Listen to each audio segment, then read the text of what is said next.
พี่น้องมื้อนี้มาเที่ยวตลาดไทยลาวนะครับเนาะ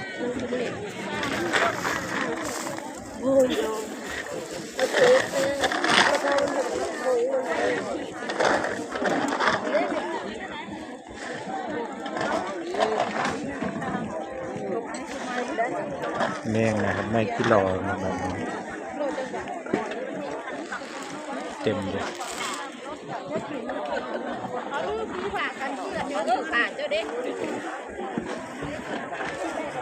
จะอาบผมมอนี่แล้วเป็นคนเชียนมี70มีแต่70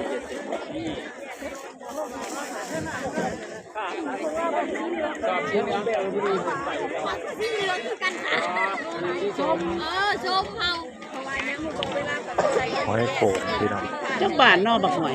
ไปแล้วก็ปิดเบิ่งรถนะในรถปิดบักหอยเดี๋ยวได้10แม่50 บาททำไงอันนี้เอาของเงินตูนค่ะหัวหอยบ่มีบ่มี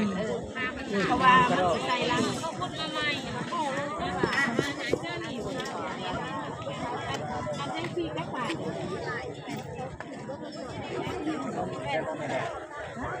ก็ตั้งหัวมันโอ้ได้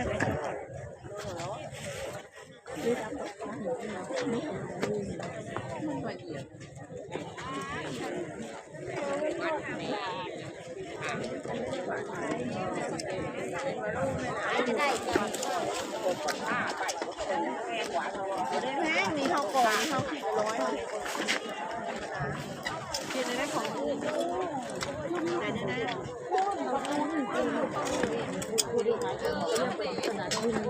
ที่ได้อย่างแล้วงานตอนเบามาสูนบ่คือเราบดปลาที่ว่าปลาเชื่อมปลาเชื่อมกับปลาไก่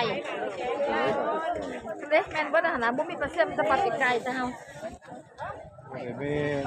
อ้าวกระปาที่ไก่น้อยนะคะนะบ่แม่นใช่ไหมจังหน่อยมีปลาที่ไก่เลยนะปลาที่ไก่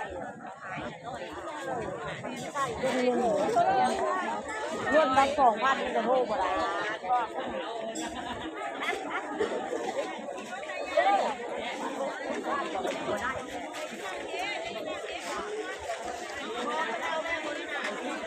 บนเลยว่ะ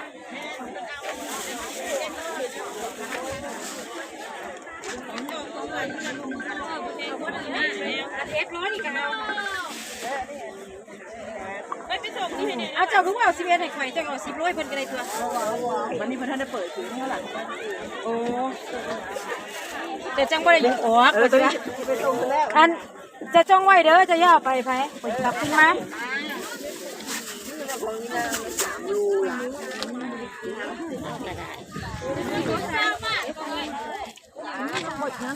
อันกระเทียมด้วยเท่าไหร่จะตั้งมานั่ง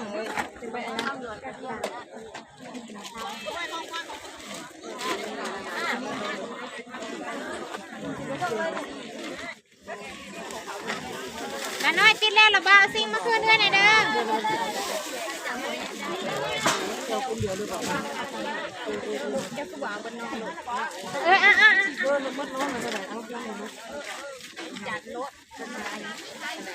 อันหักกล้วยมัน